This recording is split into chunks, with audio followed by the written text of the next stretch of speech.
Saudara-saudari yang terkasih, salam jumpa di dalam video saya kali ini. Sebelum saya berbicara lebih lanjut, saya mau berterima kasih kepada para subscriber yang sudah subscribe akun YouTube saya. Saya berharap Anda terus menonton video-video yang saya berikan.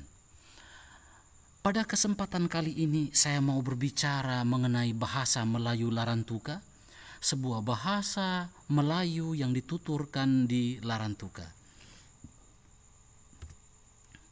Bahasa Melayu Larantuka memiliki nama yang lain, beberapa nama lain, yaitu bahasa Nagi atau beberapa orang menyebutnya sebagai bahasa Melayu Nagi. Kata Nagi itu sendiri diambil dari kata bahasa Sansekerta, Nagari, yang berarti kampung. Kata ini masuk ke dalam bahasa Melayu Semenanjung Malaya sebelum sepenuhnya diadopsi ke dalam bahasa Melayu Larantuka. Sedangkan kata Larantuka diambil dari kata bahasa lama Holot, laran dan tukan. Laran berarti jalan dan tukan berarti tengah. Larantuka secara harafiah berarti jalan tengah. Sekali lagi saya katakan, bahasa Melayu Larantuka adalah bahasa Melayu yang dituturkan di Larantuka, Flores Timur. Silahkan tonton video saya yang berjudul Bahasa Melayu Makhluk Apakah Itu, untuk Anda tahu kira-kira bahasa Melayu itu bahasa yang bagaimana. Ya. Sejarah mengenai perkembangan bahasa Melayu Larantuka mungkin bisa ditarik kembali ke sekitar abad ke-3 sampai ke abad ke-5, di mana pada saat itu terjadi gelombang pertama kedatangan para pedagang Melayu ke wilayah timur Indonesia.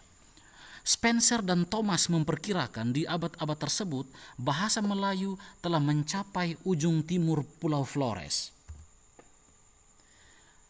Gelombang kedua migrasi pedagang Melayu terjadi pada abad ke-8 sampai abad ke-9 Masehi, pada masa keemasan kerajaan Sriwijaya dengan menjangkau kawasan yang lebih luas di timur Indonesia, termasuk Timur Timur dan Maluku. Pada masa sekitar itu, ketika kerajaan Majapahit memperluas wilayahnya ke timur Indonesia, bahasa perantara perdagangan yang dipakai saat itu adalah bahasa Melayu. Juga posisi bahasa Melayu menjadi lebih kuat sebagai bahasa perantara perdagangan karena bahasa Melayu juga dipakai oleh para pedagang Portugis dan Belanda di dalam aktivitas perdagangan mereka di Nusantara. Pada tahun 1511, bangsa Portugis mengambil alih kontrol atas Bandar Malaka, dan semenjak saat itu mereka mulai mengunjungi Indonesia Timur secara teratur untuk mengumpulkan rempah-rempah. Pada tahun 1520, bangsa Portugis pertama kali menginjakan kakinya di Lewonama. Lewonama adalah nama asli dari Larantuka. Mereka melaporkan bahwa pada saat mereka tiba, bahasa Melayu telah digunakan di tempat itu. Nyatanya bahwa bahasa Melayu ini tidak hanya dibawa oleh para pedagang Melayu, namun juga oleh para pedagang Cina yang telah ada di Larantuka semenjak abad ke-13. Pada tahun 1561, bangsa Portugis, dalam hal ini para padri Katolik dari Ordo Dominikan, mendirikan benteng Port Henricus ke-17 atau yang dikenal dengan nama Benteng Lohayong di Solor bagian timur. Benteng itu diberi nama Port Henricus ke-17 untuk menghormati Raja Henricus ke-17 yang pada saat itu menjadi raja di Portugal. Namun perlu Anda ketahui bahwa pada tahun-tahun itu diperkirakan sudah ada sekitar 100 keluarga Portugis yang menetap di Larantuka. Pada tahun 1613, Benteng Lohayong di Solor direbut oleh tentara Belanda yang pada saat itu didukung oleh pasukan raja-raja lima pantai. Para padri Dominikan beserta para pengikutnya melarikan diri ke Larantuka. Konsekuensinya, Larantuka pun menjadi satu pangkalan militer Portugis di Indonesia Timur. Pada tahun 1641, Malaka yang dikuasai oleh Portugis diambil alih oleh Belanda. orang-orang Portugis dan para pengikut mereka yang berasal dari Malaka tersebut mengungsi ke Makassar dan Larantuka. Dalam konteks Larantuka, jumlah para pengungsi yang datang ke Larantuka dari Eksodus Malaka itu berjumlah sekitar 2.000 orang, dan diakui bahwa mereka ini berbahasa Melayu ketimbang Portugis. Pada tahun 1667, banyak orang Katolik yang tinggal di Makassar pindah ke Larantuka, meskipun ada juga yang kembali ke Malaka. Migrasi orang-orang Portugis ini disebabkan oleh perjanjian Bungaya di antara Sultan Hasanuddin dan VOC yang mengharuskan semua orang asing selain Kompeni Belanda untuk keluar dari Makassar. Sultan Hasanuddin kalah melawan Belanda pada saat itu, dan karena itu dia dipaksa menandatangani perjanjian Bungaya. Di sekitar abad ke-17 dan abad ke-18 ada perpecahan di antara orang-orang keturunan Portugis di Larantuka yang menyebabkan sebagian dari mereka pindah ke Wure dan sebagian yang lain pindah ke Konga. Nah, meskipun mereka sudah pindah ke daerah yang terpisah dari Larantuka, mereka tetap mempertahankan tradisi yang mereka warisi dari Larantuka dan termasuk bahasa Melayu Larantuka. Pada tahun 859 ada peralihan kekuasaan atas Larantuka dari Portugis kepada Belanda sebagai hasil dari perjanjian Lisbon pada tanggal 20 April 1859. Semenjak hari tersebut, Belanda menempatkan seorang administrator sipil di Larantuka yang bertanggung jawab pada residen Belanda yang berkedudukan di Kupang. Dan pada tahun 1945, setelah kemerdekaan, Larantuka menjadi bagian dari Republik Indonesia. Dan sebagai bagian dari Republik, bahasa Indonesia atau bahasa Melayu standar mulai diperkenalkan semenjak itu. Nah, dari perjalanan sejarah yang panjang seperti ini, ada beberapa kesimpulan dan hasil yang patut dicatat. Yang pertama, bahwa ada 3 dialek bahasa Melayu Larantuka seturut dengan 3 tempat geografis di mana bahasa Melayu Larantuka tersebut dituturkan. Tempat yang pertama tentu saja Larantuka, tempat yang kedua adalah Wure yang terletak di Pulau Adonara, dan tempat yang ketiga adalah Konga yang terletak di bagian selatan dari Larantuka namun masih sedaratan Flores Timur. Kesimpulan yang kedua adalah bahwa perlu digaris bawahi beberapa bahasa asal di mana kosakata bahasa Melayu Larantuka tersebut dibentuk. Yang pertama, kosakata bahasa Melayu Larantuka itu dibentuk oleh bahasa Melayu itu sendiri dengan persentase sebesar 63%. Yang kedua, Yang kedua adalah bahasa Lama Holot dengan kontribusi kosakata sebanyak 10%. Yang ketiga itu bahasa Portugis dengan kontribusi kosakata sebanyak 6%. Yang keempat bahasa Belanda dengan kontribusi kosakata sebesar 1%. Yang kelima bahasa Indonesia dengan kontribusi kosakata sebesar 15%, dan bahasa-bahasa lain menyumbang 5% dari kosakata bahasa Melayu Larantuka.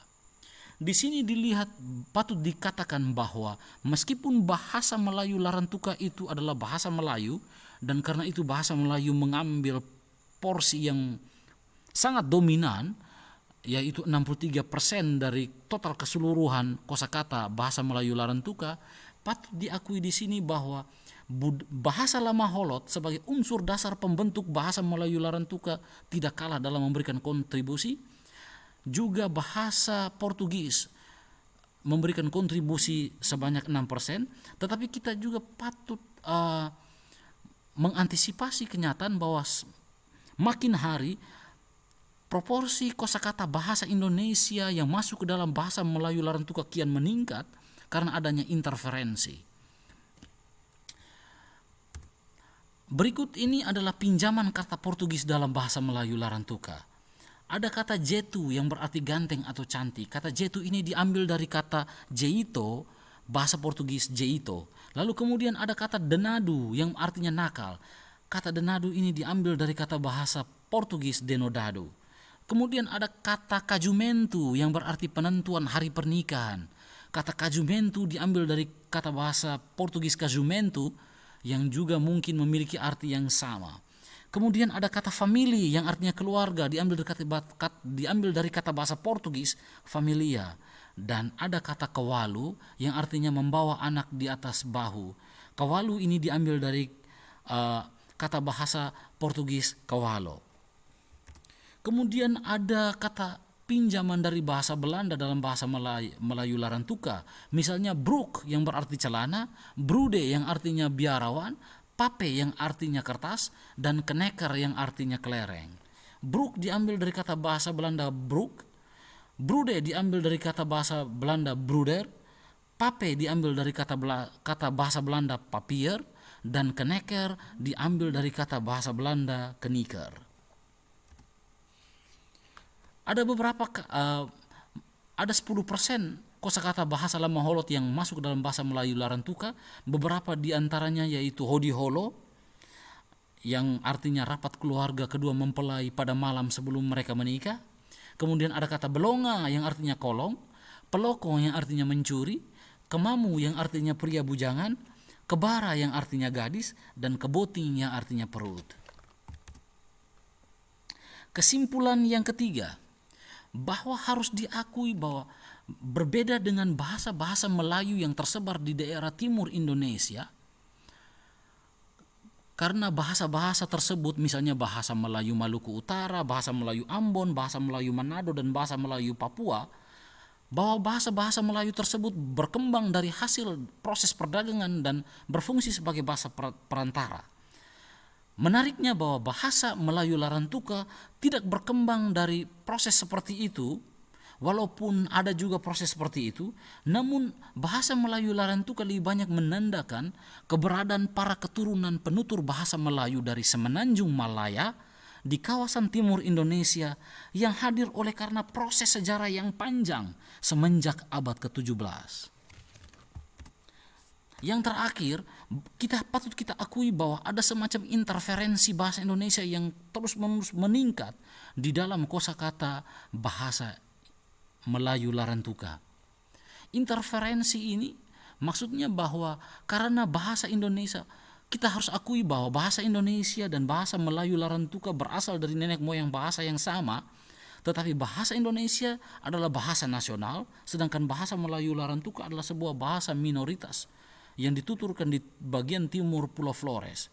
Karena bahasa Indonesia adalah bahasa yang kuat, bahasa yang berpengaruh, maka perlahan-lahan bahasa ini masuk ke dalam bahasa Melayu Larantuka melalui penggunanya di bidang pendidikan, pemerintahan maupun perdagangan dan berbagai macam domain, sehingga di hari ini meskipun orang menjadi agak sulit membedakan mana yang merupakan bahasa Melayu dan mana yang merupakan bahasa Indonesia, patut diakui bahwa semakin banyak kata bahasa Indonesia yang berada di dalam atau masuk dan dipergunakan sebagai bagian dari kosakata bahasa Melayu Larantuka.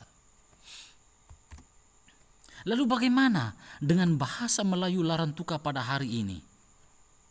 Menurut Pau, jumlah penutur pertama bahasa Melayu Larantuka adalah sekitar 23.000 orang, dan penutur bahasa kedua dari bahasa Melayu Larantuka adalah sekitar 50.000 orang, sehingga jumlah total keduanya itu sekitar 73.000 orang.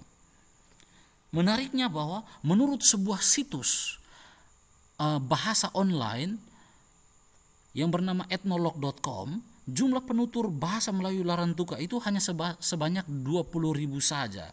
Lebih lanjut, ethnologue.com menyatakan bahwa bahasa Melayu Larantuka dapat diklasifikasikan sebagai bahasa yang terancam punah.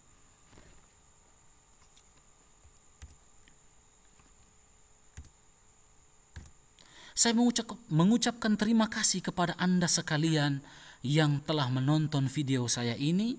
Saya sangat berharap bahwa video ini memberikan kontribusi di dalam perkembangan konsep Anda mengenai apa yang baru saja Anda saksikan. Jika Anda tertarik dengan konten pada akun video saya, jangan lupa untuk like, subscribe, dan komen supaya Anda dapat menyaksikan konten-konten yang sama di kemudian hari. Terima kasih, sampai jumpa pada video saya yang berikutnya.